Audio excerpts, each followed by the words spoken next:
베드로전서 2장 1절로 3절까지의 말씀, 우리 다 같이 한 목소리로 합독하겠습니다. 그러므로 모든 악독과 모든 기만과 외식과 시기와 모든 비방하는 말을 버리고 갓난아기들 같이 순전하고 신령한 젖을 사모하라. 이는 그로 말미암아 너희로 구원에 이르도록 자라게 하려 함이라. 너희가 주의 인자하심을 맛보았으면 그리하리라. 아멘. 푸른 마르고 꽃은 시드나 영영한 하나님의 말씀 가운데에 거듭난 그리스도인, 그들로 인하여서 시작되어진 복음과 하나님의 나라를 기억하며 여러분 우리는 살아야 될 줄 믿습니다. 분명한 건 내가 어떻게 이렇게 되었나, 내가 무엇으로 이러한 은혜와 축복을 받았었나, 하나님 그것을 우리가 기억해야 할 것입니다. 오늘 말씀에 그러므로라고 했는데 하나님의 말씀으로 거듭나서 영원한 하나님의 말씀 위에 선 사람이지 않냐, 우리가. 그러므로 다음과 같이 살아야 한다. 특히 고난 앞에서는 그 말입니다. 영원한 하나님의 말씀 위에 거듭나 서 있는 사람이기에 우리는 다음에 5가지를 버려야 된다. 삶의 어떤 태도 가운데에서. 베드로는 또 바울 서신과는 결이 달라서 굉장히 실제적인 이야기를 합니다. 어려운 얘기 잘 안 해요. 딱 우리가 해야 될 것, 현실적인 것, 사실적인 것 쉽게 이야기를 합니다. 그럼 무슨 말이냐면 구원받은 그리스도인이면 자기의 삶 가운데 다음에 5가지는 없어야 된다. 그 말을 하는 거죠. 그 5가지가 뭔지 우리 1절 읽어보겠습니다. 다 같이 시작. 그러므로 모든 악독과 모든 기만과 외식과 시기와 모든 비방하는 말을 버려야 된다. 5가지. 첫 번째가 뭡니까? 악독입니다. 악독, 악한 의도예요. 여러분 우리가 성결교단입니다. 성결교단과 장로교단이 뭐가 다르냐 질문을 하면 장로교단은 구원의 확신을 심어주겠다는 교단이고 성결교단은 구원받은 사람의 삶의 도를 말하는 겁니다. 그게 가장 큰 차이예요. 세부적으로 이런 것 저런 것 이런 것 저런 것 신학적으로 교리적으로 이야기할 수 있지만 그건 국지적인 거고, 장로교는 하나님의 주권 아래 구원의 확신을 말하고 싶은 거고, 성결교단은 구원받은 사람이 어떻게 살아야 되는가, 그 이야기를 하는 것입니다. 그래서 성결교단이에요. 구원받은 사람은 성결하게 사는 거다. 구원받은 사람이 성결하게 산다 했을 때 여러분 성결하게 살게 하는 하나님으로부터 주시는 은혜를 성결의 은혜라 말하는데, 그러면 많은 사람들이 궁금해요. 성결의 은혜라는 게 뭐냐? 성결의 은혜는 어떻게 시작하는 거냐? 그 이야기를 할 때 여러 본인의 경험이나 본인의 어떤 신앙관 가운데에서 여러 가지를 이야기할 수 있는데, 성결의 은혜를 이야기할 때 많은 분들이 동일하게 이야기하는 것이 있어요. 그것이 뭐냐면 동기가 순수하다, 그 말이에요. 어떤 일을 할 때, 어떤 마음을 할 때, 어떤 계획을 할 때, 어떤 일을 시작할 때, 어떤 일을 마무리할 때 동기가 순수해야 된다. 그것이 성결의 은혜를 여는 문이라고 하는 것은 성결의 은혜를 경험하고 성결의 은혜를 맛본 사람들이 이구동성으로 하는 거예요. 어떤 말을 하든지 어떤 결정을 내리든지 어떤 삶을 살든지 여러분 동기가 순수해야 되는 거예요. 그런데 우리가 버려야 될 첫 번째 덕목인 악독이 무슨 말이냐면 순수한 동기하고는 가장 반대에 있는 거예요. 악한 의도 말이에요. 악독은 말 그대로 악한 의도를 말해요. 여러분 사람이 참 간교해서 자기 마음 가운데에 악한 의도를 가지고 있으면서도 겉으로는 좋게 말할 수 있어요. 이익이 되는 것처럼 말할 수 있어요. 친절하게 말할 수 있어요. 그런데 여러분 하나님께서 우리에게 그리스도인이라면 하나님의 말씀으로 거듭난 그리스도인이 영원한 하나님의 말씀 위에 너 자신과 너의 삶을 세워야 한다 말씀하실 때에 우리에게 버려야 하는 첫 번째를 악한 의도, 악독이라고 한다. 큰 일이든 작은 일이든 어른을 대하든 아이를 대하든 여러분 악독을 버리는 것이 가장 중요하다. 순수한 마음 가운데에서 선한 의도를 가지고 살아가시는 우리 모두가 되기를 축복합니다. 두 번째, 기만을 버려야 한다. 미끼로 속이는 것을 말해요. 여기서 문자 그대로 기만은 미끼로 속이는 거예요. 악독이 어떻게 보면 구체적인 모습으로 실행되어질 때에는 기만으로 나가겠죠. 여러분 사이코패스 아니고 완전 양심이 화인 맞은 이가 아니라고 한다면 누구나 악한 의도가 있다 하더라도 그것을 숨겨야 하겠고 그 숨기기 위해서 하는 게 미끼로 속이는 거예요. 여러분 성경에서 주님도 말씀하시기를 예는 예고 아니오면 아니지.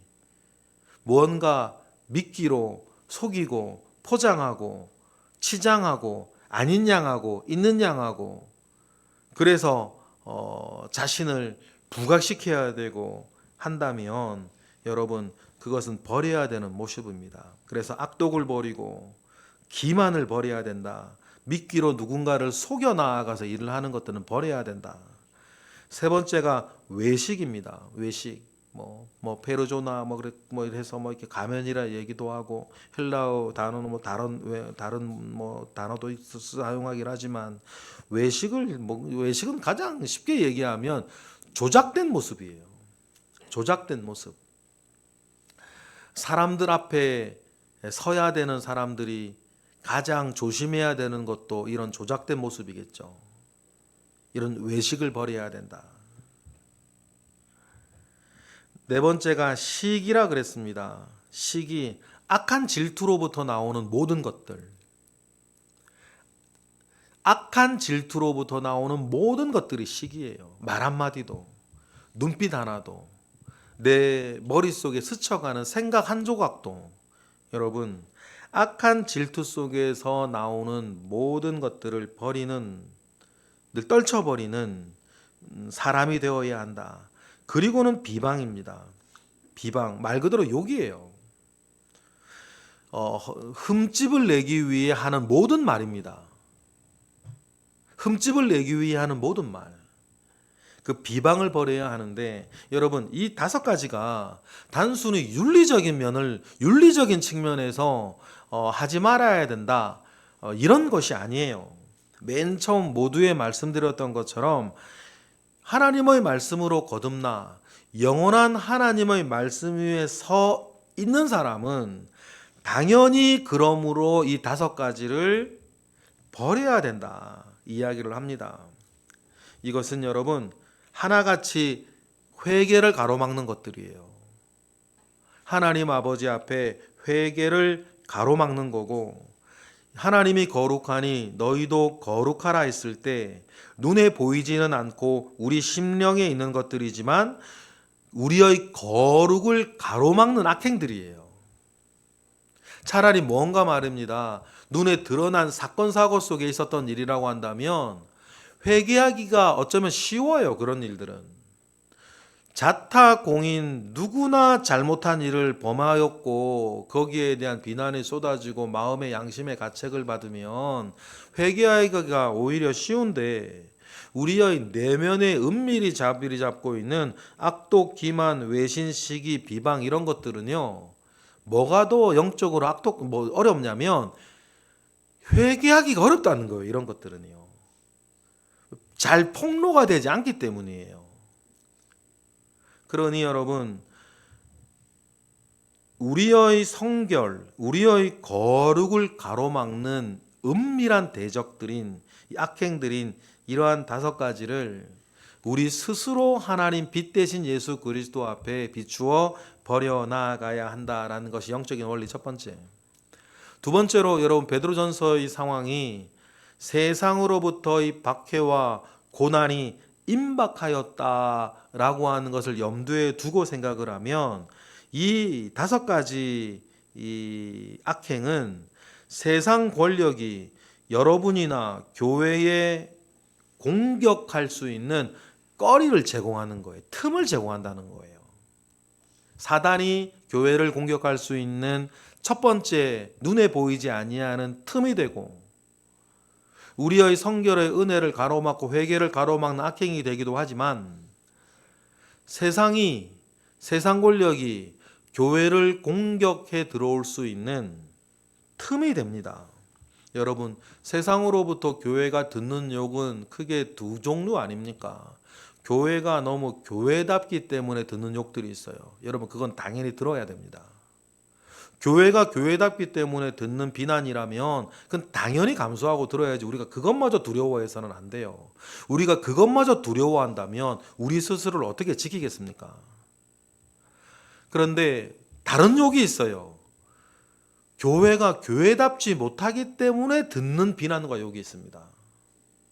이런 것들은 여러분, 우리가 철저하게 막아야 돼요. 교회가 교회답지 못하게 듣는 욕은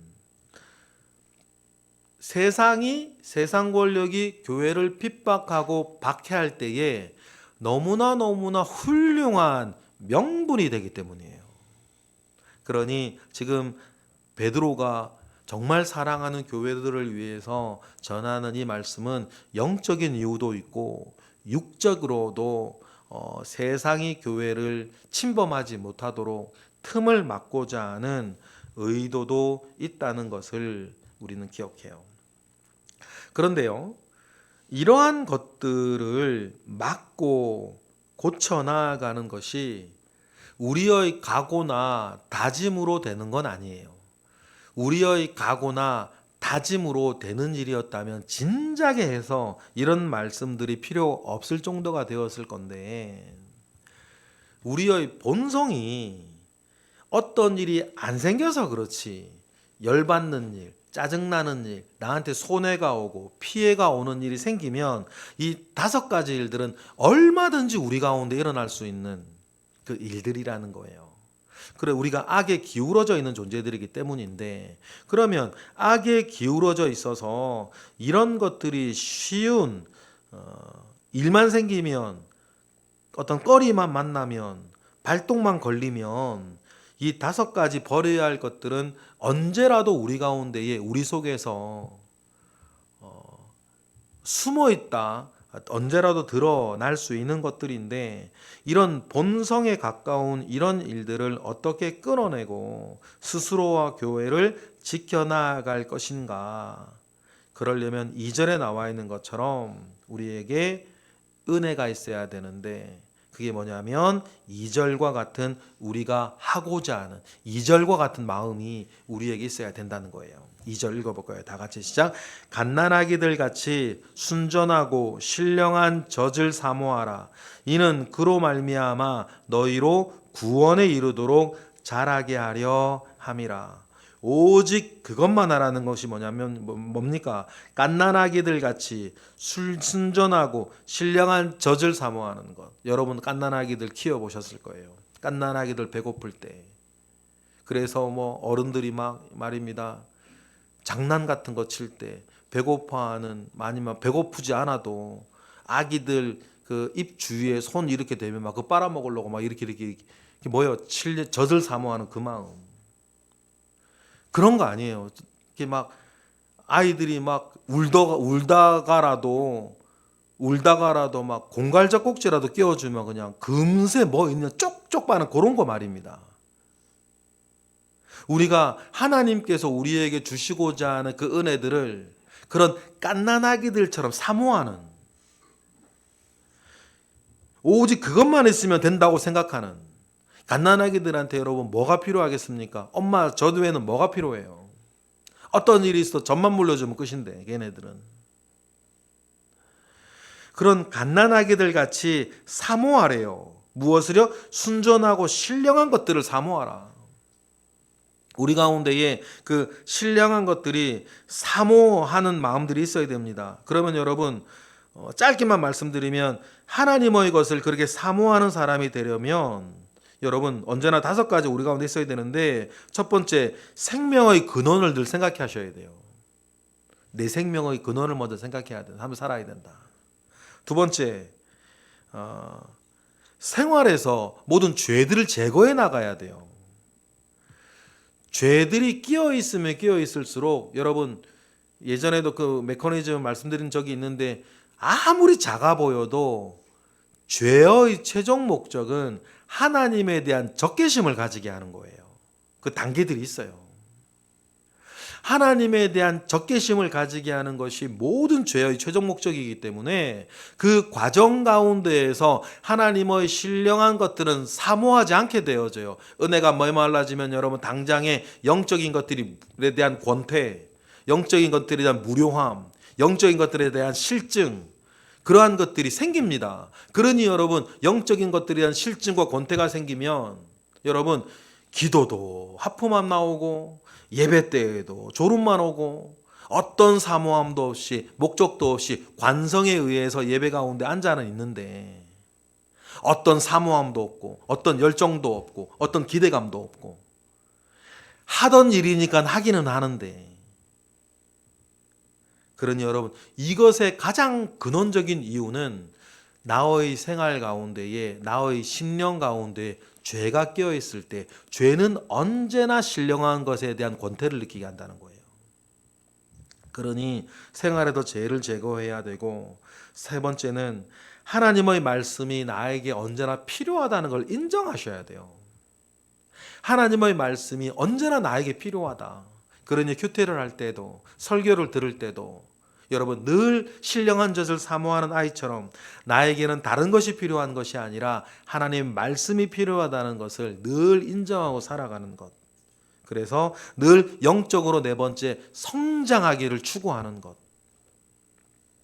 다섯 번째가 자기의 받은 복을 늘 살펴보고 하나님께 감사하는 것. 이러한 5가지가 있어야 갓난아기들처럼 신령한 젖을 사모하게 되고, 이것이 우리가 구원에 이르도록 자라게 되는 것입니다. 알게 되고 믿게 되고 견디게 되고 이기게 되니까. 그러한 은혜들을 늘 사모하고 가져야 된다라고 이야기하면서, 지나갈 수 있지만 중요한 3절 다 같이 읽어보겠습니다. 시작. 너희가 주의 인자하심을 맛보았으면 그리하라. 무슨 말인지 아시겠죠? 고기도 먹어본 사람이 먹는다고, 은혜도 받아본 사람이 받는 거예요. 단맛을 태어나서 한 번도 맛보지 못한 사람한테 달다라고 하는 것을 설명하는 건 너무 어려운 일이에요. 태어나서 단맛을 한 번도 본 적이 없는데 그 사람에게 달다라고 하는 말의 개념을 어떻게 설명하겠어요? 그런데 여러분, 단맛을 아는 사람한텐 단맛을 설명할 필요가 없는 거 아닙니까? 아니까. 은혜도 마찬가지. 그래서 설교를 하거나 성경 공부를 하거나 상담을 할 때 은혜 받아본 적이 없는 사람, 은혜를 받았는데 너무 받은 데가 너무 오래된 사람들한테 은혜를 이야기하기 너무 어려워요. 너무 어려워. 심지어 저처럼 설명을 잘하는 사람도 어려워요. 왜냐하면 설명한다고 되는 게 아니거든 이게. 그렇죠? 그래서 말에 어폐가 좀 있긴 있습니다만, 기독교를 신비의 종교다, 기독교를 체험의 종교다 말하는 이유가 있는 겁니다. 맛보지 않으면 알 수 없는 것들이 있어요. 설명으로 안 되는 게 있습니다. 설교로 되지 않는 게 있어요. 맛보아 아는 사람들한테 설교하면 알아듣는 거예요. 근데 맛보게 하는 건 누가 하시겠어요? 하나님이 그건 하시는 거니까. 사람이 하는 거예요. 뭐 똑똑한 사람, 말 잘하는 사람, 공부 많이 한 사람이 더 잘했겠지. 그런데 신앙의 세계는 그렇지 않더라. 그러니 여러분, 우리가 이런 이야기가 우리 이야기가 되는 건, 여기 계신 분들은 주의 인자하심을 맛보신 분들이에요. 그러니까 이 말씀들이 그렇다 동의가 되고 이해가 되고 인정이 되니까. 그러니 우리가 주어 인자하심을 맛본 사람들이니까 갓난아기들처럼 우리가 그것을 사모하고 1절처럼 모든 것들을 버려서 하나님의 말씀 위에 나를 세워 나가야 되겠다. 이것이 나를 지키는 것이고 교회를 지키는 것이다 라고 하는 것을 기억하시며 또 오늘도 승리하시기를 주님의 이름으로 축복합니다. 기도하겠습니다. 할렐루야. 하나님 감사와 영광을 올려드립니다.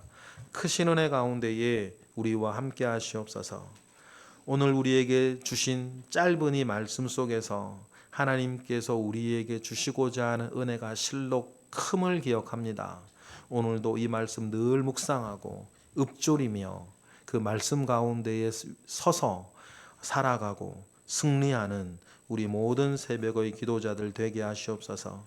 이 시간 드려지는 1000번째 예물들, 오늘도 새벽을 깨워 기도하는 이들을 주님 기억하사 하나님 응답하시고 함께 하시옵소서. 예수 그리스도의 이름으로 기도드렸나이다. 아멘.